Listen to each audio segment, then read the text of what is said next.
following events take place in the morning hours of my life. My alarm clock blares. I hit snooze. Minutes later, I press it again. I wake up late. I have a lot to do, and I rush to get ready.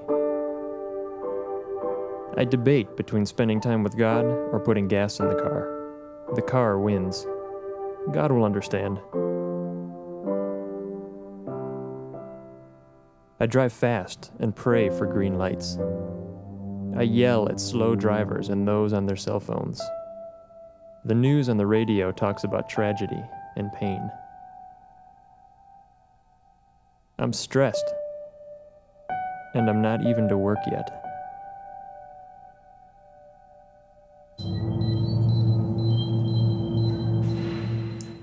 I believe that you would live a better life if you spent some amount of time before you left your home, some amount of time in the morning hours connecting with God. That you would live a better life, I think, would also be both wise and spiritually strategic to your long-term spiritual health if you made a connection with God.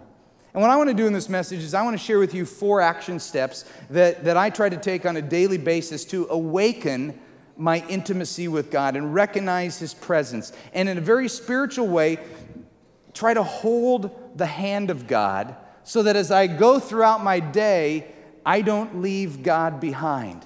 Now, God never leaves me behind, but there's a lot of times when I live my life, I leave God behind.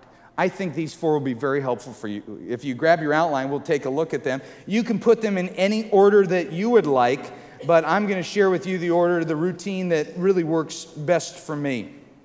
First, I want to say that when you wake up in the morning, you shout it. If you're taking notes, I would write down, these are words of worship.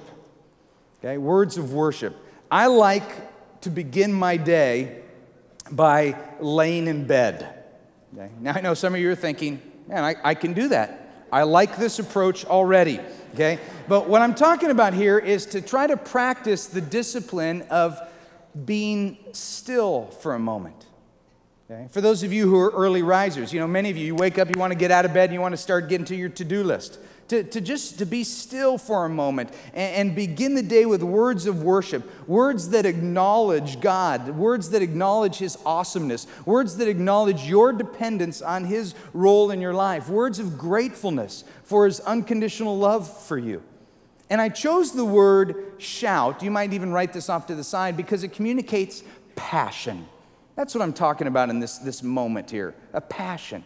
I am not literally saying you need to literally shout words of praise unless you want to scare a roommate or a spouse into words of violence.